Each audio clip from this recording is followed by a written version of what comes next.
we're so over busy, we're so running ragged, and we lay in bed at night going, this is our lives. I just need a break. I want to get out. I want to do something else. But yet we wake up the next day and we entangle our own personalities with the strongest personality in a room because we don't know who our personality is. We don't know who we are as our true selves.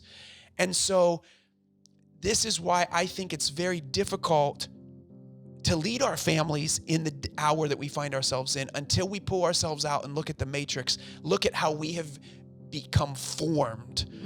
What is forming us?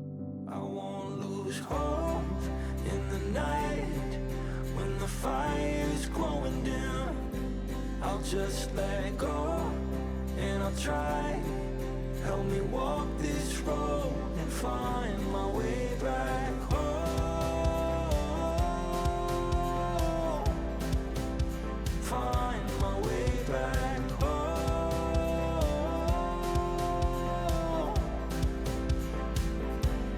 Find my way home. Welcome back to the Famous at Home podcast. I just saw our dog walking across and I was like, what is that over there? It was an animal. It was our dog. In pumpkin pajamas. In pumpkin PJs. Sure does.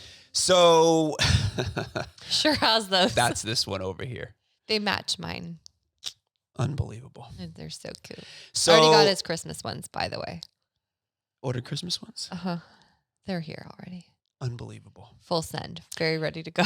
So we are talking today. We are in episode 5 of this first season called Find Your Way Home. Gosh, that means it's almost over. It's almost over. And last week we talked about finding your way home to the Father. Today we're talking about finding your way home to your true self.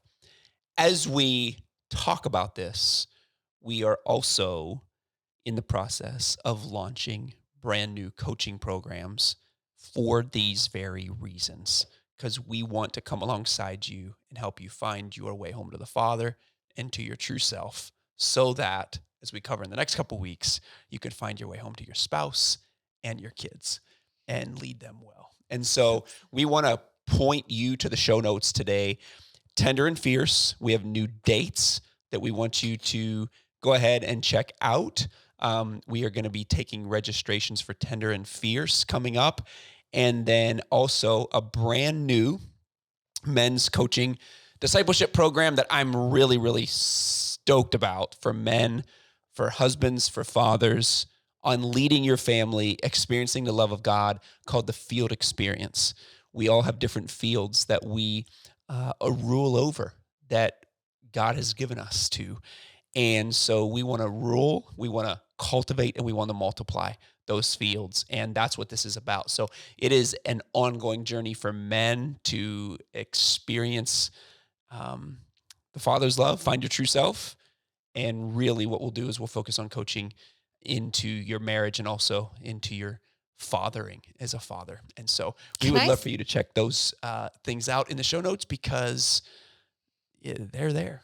Can I say how excited I am for you to do the Field Experience? I'm really excited about it. Like, this is something we've been talking about and praying about for, it's not like for sure this calendar year, but like this has been years in the works of what this could look like and what's needed and what's missing. Like, I think there's so many like conferences, and that's great. There's so many like Bible studies, and that's great. But where do men get someone to walk alongside them, like in community, where you're literally ironing? Nope. We're not going to be Where ironing you're literally in our iron group. sharpens iron. You're ironing one another. Yeah. This is not home ec. But we Please- will. The please use experience that term. component is very important to That was it. like in my And brain, ironing. we wanted to You're- make sure that we added experience. So it's the field experience. You're Yeah. experiencing when you're in a field, when you're leading it, when you're cultivating a field. And you can think about this in so many different ways. We're going to actually do an episode on this coming up in the next season. But when as an athlete, you're playing on the field. As a farmer, you're cultivating your field. If you're in the military, you're leading a campaign in the field. I mean, there's so many different definitions and ways that we think about this. And so we're going to get into all those. And that's what this is about. It's about an experience. We talked last week about the experience of the Father's love, and it's necessary. These right brain experiences are necessary. You already lead that through Tender and Fierce. Which and I now was we're trying to doing do the that math through- in my head if I'm like adding up the weeks, because we obviously record these a little bit ahead of time. But I think when this releases is the week we'll be at the retreat. So we're doing a Tender and Fierce retreat. So that is for women who have been through, alumni, we call them, that have been through Tender and Fierce. And then they actually get to come here in person, and I get to like touch them and hug them. That sounded weird. I'd get to hug them though and see them in real life. And for 3 days. And so if you're interested in that, because I know some people just want real life experience, I just think that's what we need. We need relationships. I need to be able to look in your eyes and you look in my eyes, and we need to hear the things that we need, like that our soul needs to hear. We need to have other women around us. So if you are interested, you do need to go through Tender and Fierce first, so that we're all coming in on the same level of understanding, and then we're just leveling that up. But I think it's this week, so yay! I'm so pumped. And if you're new to Famous at Home, we're in the middle of a rebrand, a relaunch. This is a new season, a season 1, and these are the two primary ways right now. I mean, we have other coaching programs and things that we do. These are the two primary ways that we are reaching both women, wives and moms, and then dads, fathers and husbands, and men. Yeah, men, fathers and husbands. This is actually a perfect episode to talk about why that is. Why is that? Why are we doing that? Why have we done Why are that? we doing that? Well, and we used to do a lot of marriage intensives, and Josh still does. You'll do I do. some Yeah, marriage absolutely do. Yep. intensives. Which I enjoy and love. Oh, love. But it's marriage counseling, marriage work. When you get into those places, you realize people can only grow together as far and as mature as they are individually. And it's really not so much about what's going on between the people that matters. And this is what we talk about often in the beginning of those marriage intensives. What matters most, it's what's going on within your heart and the heart of your spouse. And that's the work that we get to do in Tender and Fierce and the Field Experience. And that's why we've separated and segregated off, because we realized when it's done in that order, when a wife has had the time, the space, the investment, the women to co-labor beside her, help hold up her arms, to look in her eyes and listen to her story and go into those places that we feel wounded, that when she's able to heal those places, she shows up in her marriage in an 180 degree different way. And that's the hope. Like, that's the beauty. And the same for her husband. If he's able to do that work with other men where there's not shame, this is like men, you get to realize I'm not alone. So many other people are having this. And yet at the same time, we're calling one another higher. They show up in the marriage in a completely different way. And so the thing that feels so tricky between, I have a lot of colleagues that I don't even do marriage work. I won't even do that anymore because it's so complicated. It's so layered. It's so complex. And it is, yes. But if you can get to the heart of the two individuals, this stuff between, for the most part, take care of itself. Works itself out. And the reason is because It's I'm going to go back incredible. to state what Christy said. What's going on between you doesn't matter as much as what's going on within your spouse's heart. And I'm going to go back to what we talked about last week. What we talked about last week is my ability to fight for what's going on in Christy's heart is a reflection of my ability to know how well I'm loved by the Father and to experience my own true self and to live out of my true self, so that when Christy, just hypothetically speaking, because this has never happened before, where she gets mad at me because we were going to watch a movie. And I said, well, let's not watch the movie right now, hypothetically speaking, because the kids are playing. They're having a great time. I actually kind of want to go on a little adventure out in the four-wheeler. Let's just, I think it'd be best. They're not going to all sit and watch the movie right now. I think it'd be best if we shelved it. Hour later, thinking we shelved it, she's thinking that we're going to watch it. And here it is now, 8:30. The kids are begging to watch a movie. And she's like, Josh, what are you doing? Like, I thought what happened? Right. So like hypothetically speaking, like if that were to happen He's and saying hypothetically because it Christy happened were to last get angry night. at me, Yeah. Over a misunderstanding, for me to not take that personally, my ability to be able to enter into her world and go, oh, I'm really sorry. I didn't understand that there was a misunderstanding, instead of getting defensive or coming at her and fighting with her. And it's now all of a sudden, how do I fight for what's going on within her heart, knowing that she had a big day, knowing that she might be overwhelmed, whatever that might look like. My ability to do that really comes out of the overflow of the love I'm already experiencing and how well I'm doing, which is why this is how we are. We want to be able to help men and women have their cups full so that you can show up well at home and be famous at home. And like pivoting to what we're talking about in this episode, be your true self. We're talking about coming back home to your true self, like who you really are. And so my question, as we were talking about what we're going to talk about today, I said to Josh, how do you know when you're operating in your false self? Because that's, I think, the question is like, I think I know who I am. And I think that's what everyone is like, okay, sure, coming home to my true self. I know who that is. But do we? And how do we know when we're operating in our false self? Because we have a lot of false selves, and the false selves are the ones that often have masks that are performance driven, that care very much what people think, that operate in all these different strategies that we've learned to protect ourselves over the years.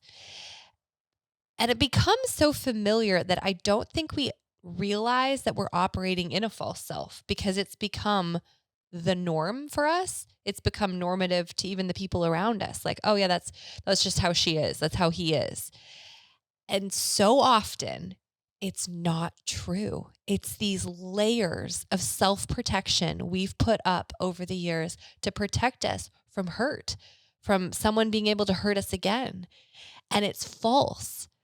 And you'll know you're with someone who's operating in a false self when you feel like you don't know where they are. Have you ever walked away from, like, you know what I'm talking about, when and you're in relationship with someone and you're like, I don't, like, where are you? Like, they're saying stuff, but it feels like you're way out here.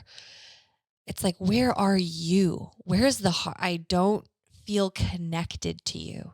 And if you can walk away in a relationship and feel not connected, like we talked, but there was not connection, you know you're dealing with someone operating in their false self. And maybe you are too, because I really do think that those things feed one another. So if you're around people who operate in their true self, who they really are, you will feel at peace, at ease. You will feel this ability to be your full self, your true self. And I actually pulled a book up here because I think it's really, really important to have. Is Brennan Manning wrote a book in 1993 called Abba's Child, The Cry of the Heart for Intimate Belonging. Flows out of last week's episode, by the way. And in it, you ask the question, how do you know if you're in your true self or your false self? He says something. He has in chapter 2, he calls it the imposter. And I think there's times where we've all felt like the imposter. And in this, he makes a statement that I have used. I think it leads to emotional intelligence. I think it leads to my ability to show up well as a husband. It leads to my ability to show up well as a father. And he made it in passing, but I've pulled it out and I've gone, this statement right here is the defining statement, at least for me, of how I'm living my life, to how I'm showing up in my true self. Now, before I get to that statement, one of the things I want to do is I want to give a couple just highlights that I have out of this chapter that I think is important for people to understand as we think about false self, true self. By the way, I would highly recommend this book. I was going to say, It's and a we top will 5 put it in book. the show note. Is it probably like number 2 for you? Man, One? it's a top 5 for sure. Yeah. The Bible would be number 1, Christy. That's why I said number 2. I said number 2. I know. I'm kind of playing here. Are you though? Because I know you'd put it as number 1. The Bible. The Christy, Bible. it's the Bible. There's so much good stuff in here about inner child, imposter, that type of thing. And I could read forever and ever and ever. I But actually, as we're taking, I'm like thinking to myself, I should read this book again. the false It's so self good. was born when, as children, we were not loved well or were rejected or abandoned. John Bradshaw defines codependency as a diseased, quote, characterized by a loss of identity. To be codependent is to be out of touch with one's feelings, needs, and desires. Now, this is what I'm experiencing in the modern day 21st century family. Are families who are out of touch with their own feelings, needs, and desires because we're living in a matrix. And it comes out of the conversation I had last week on last week's episode. We're living in a matrix, whether you realize it or not. How you lead your family, the activities you put your children in, how often you put your children in them, whether they are one-on-one travel sports teams, whether they're group things, whether they're the school that you choose, the activities you choose to say yes to. How many of us say yes, not because we genuinely believe that the Spirit of God is leading us to say yes or because it's something we want to do, but because we have a little voice in the back of our head saying, you should do that. We feel guilted.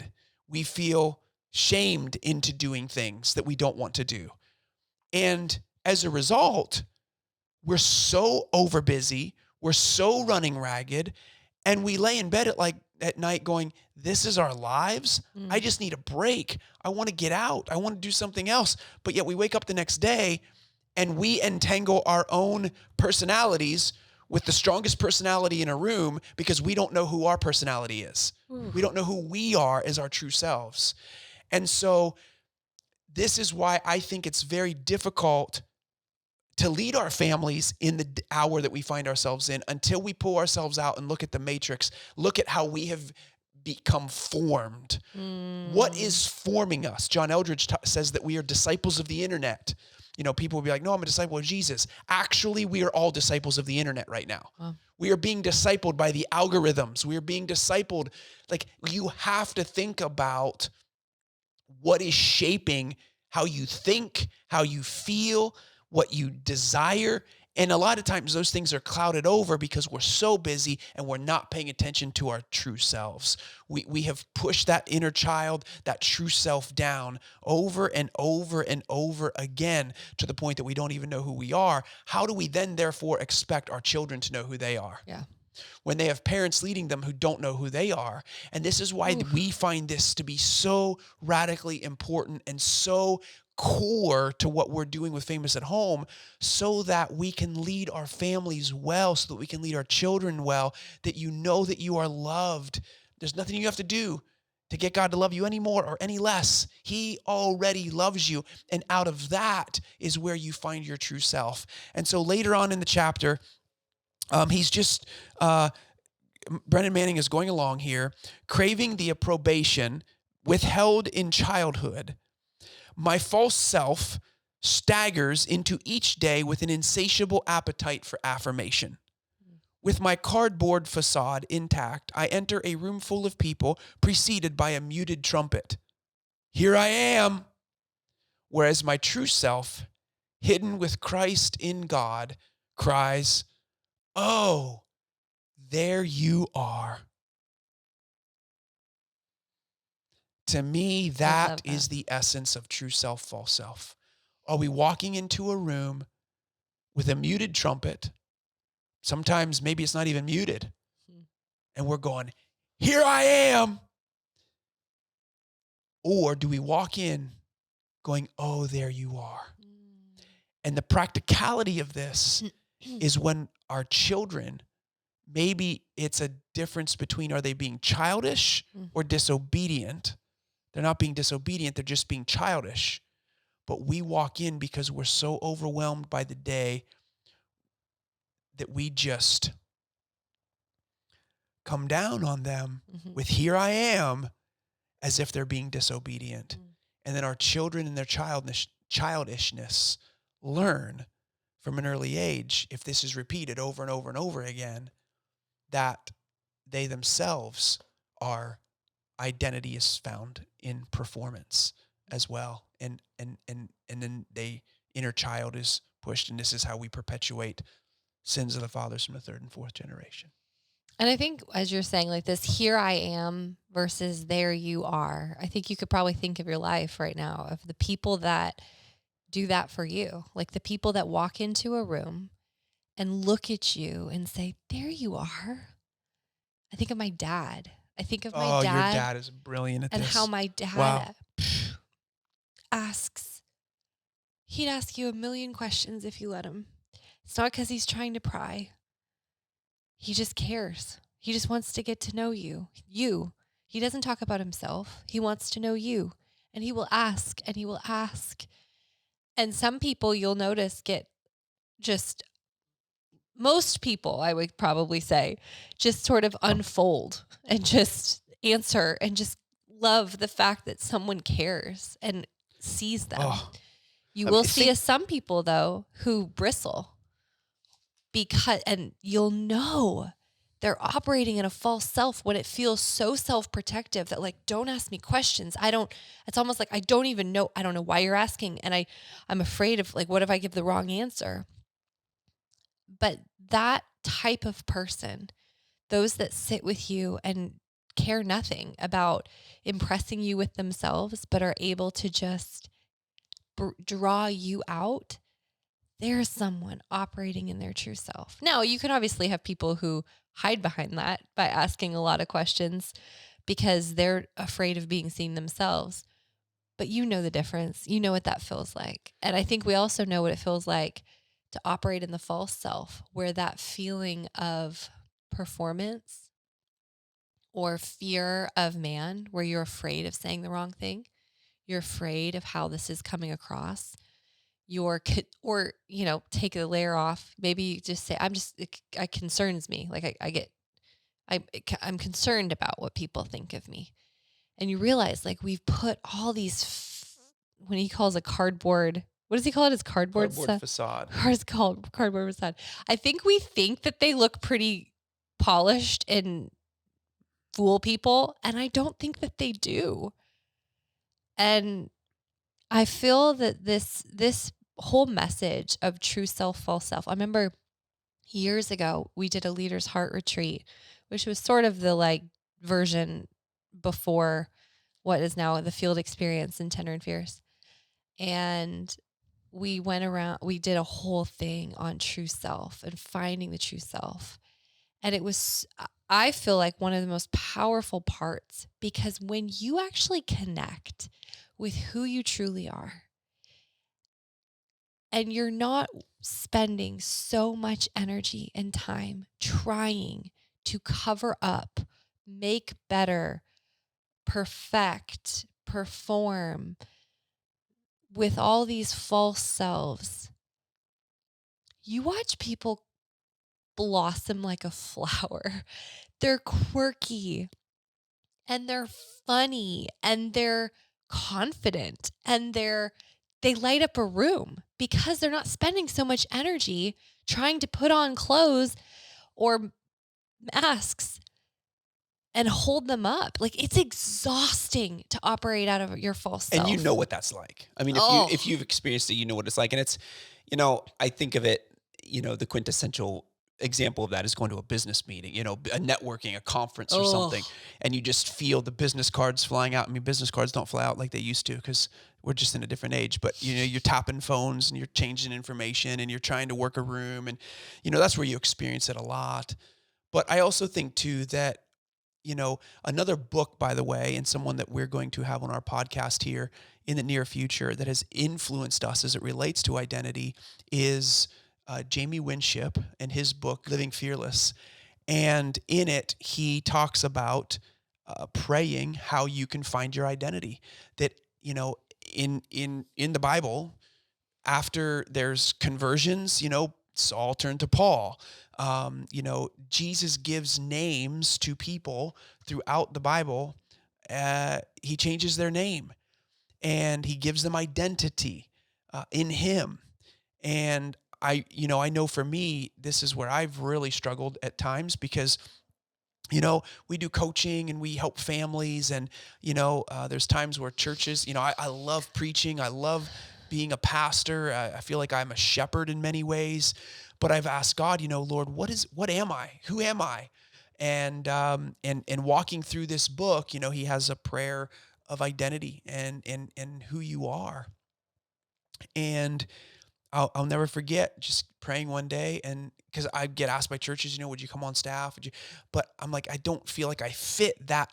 I don't feel like I fit that role in the modern day church. I don't fit that role or a role there. And I remember the Lord saying, "You're a pastor of households," and I was like, "Oh, Mhm. that makes sense." There's no pastor of households in a modern day Western church, but that's what I do. I'm a pastor of households. And so that's going to look different. But when I'm living out of that identity, it gives me purpose. And I go, oh, that's what I'm doing. And now I know who I am. And I know, therefore, what I am called to. Now, granted, I cannot separate being a son of God from my assignment then. My assignment looks very different. And we've mentioned this before, but if you don't get your identity, what'll happen is if you don't know yourself and what your identity is, you'll find it in one of three places. You'll find it in what you do, you'll find it in what you think other people think of you, or you'll find it in what you have. And those three places are what we typically chase. We talked about this in episode Mhm. 2. What are you chasing? Typically, it is what you do, it is what you have, or it is what you think other people think of you.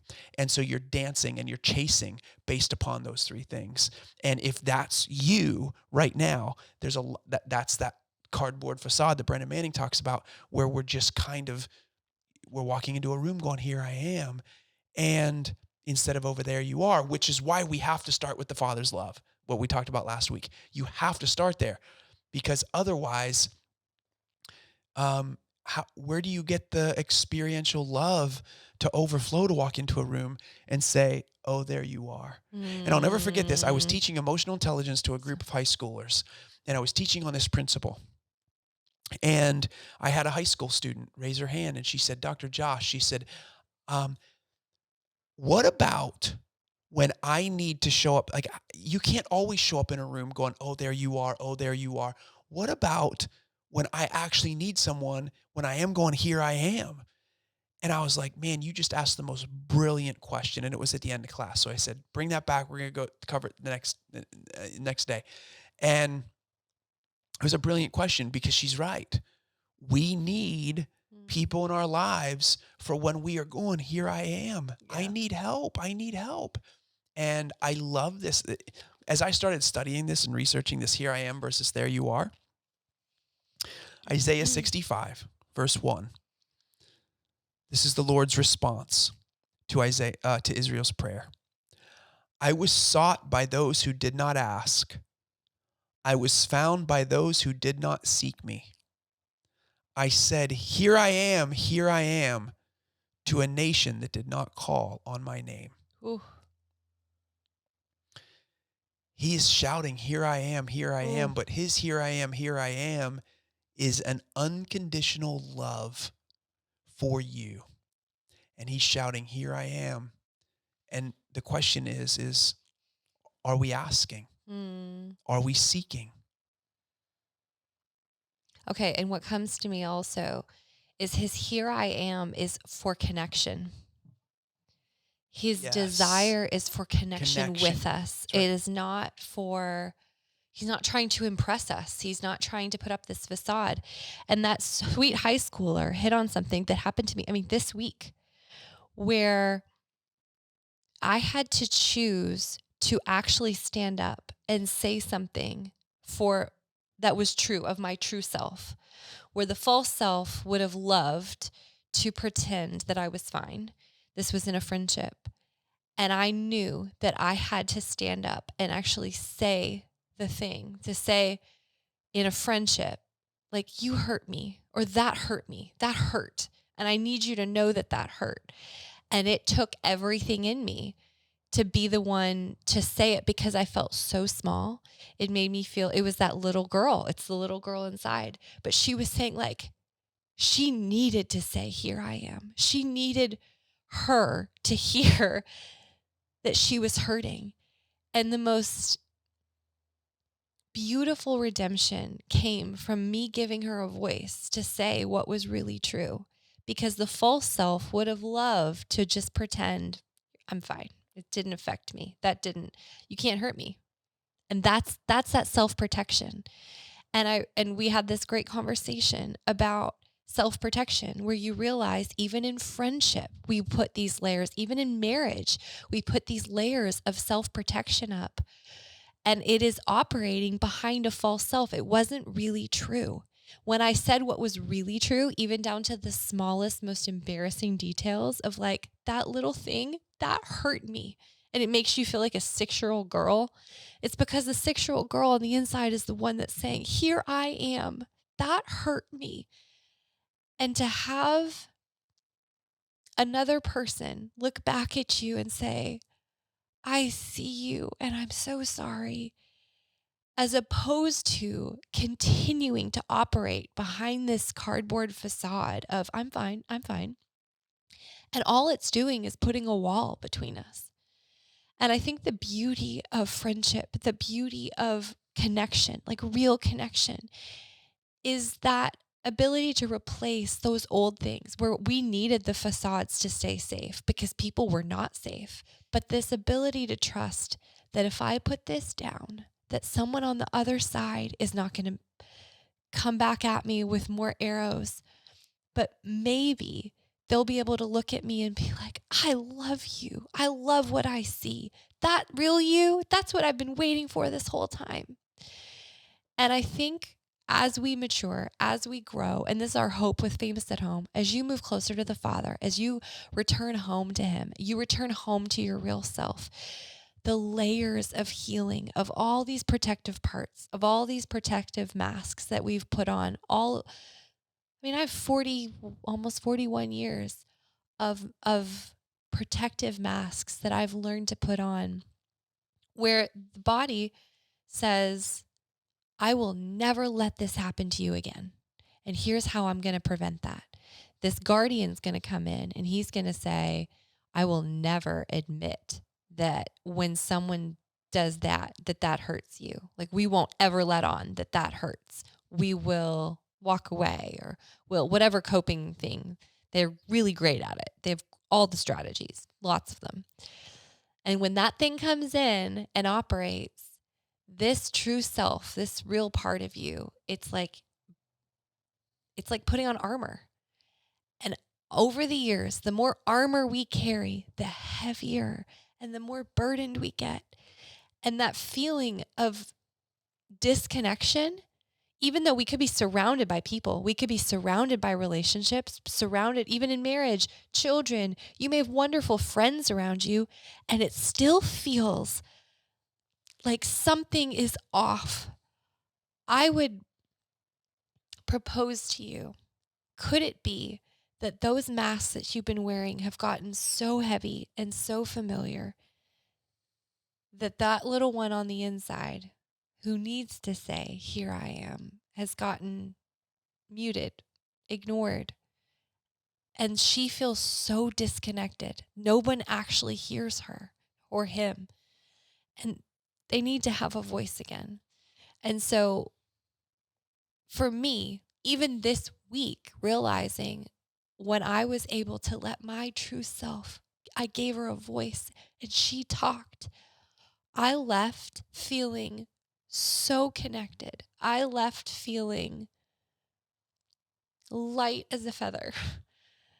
And I had someone ask me the other day, do you feel like a vulnerability hangover after that? After you like say what's really true? And I was like, funny, I don't, because I just feel like me again. I really got to be me. And I want that for all of us. And we will keep putting these layers back on. We'll keep putting these masks on because life hurts. People hurt us. Things really do hurt. And we feel like we need to keep putting these guards up. And I really believe it is the Father's call who keeps saying, come back home, son. Come back home, daughter. Because what do you do when you walk back through those doors? It's like Mr. Rogers. You take all that off. You take off your shoes. You take off your coat. It's like, let it all come off.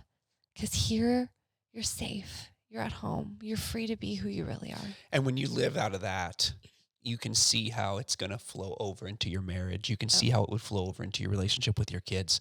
Because now all of a sudden, when I'm my true self and I can be, when I feel hurt, I can actually share that with Christy in a way where she's not going to get defensive, and she can actually enter into my world and go, oh, there you are, versus, wait a minute, here I am too. And that's where, again, this takes time. This takes relationship. It takes experience, which is why we're doing the field experience and Tender and Fierce, is because what we're doing is we're trying to help each of us enter into relationship with our true selves so that when we do make those voices, we're not going, look at me, hear me roar, you treated me like this, and now I'm being my true self. Because no, true self isn't going to lash out, and true self isn't going to, there's what's underneath that is the true self. I felt scared. Yeah. I felt embarrassed. I felt unseen. I felt rejected. I felt jealous. Those statements right there, as Christy talked about, the vulnerability hangover, that's vulnerable. And especially for men, it's hard. We usually have anger. That's usually our negative, uncomfortable emotion. But when you can get behind that anger and you can share who you really are and what you're really experiencing, it shifts your marriage in a way that's just beautiful.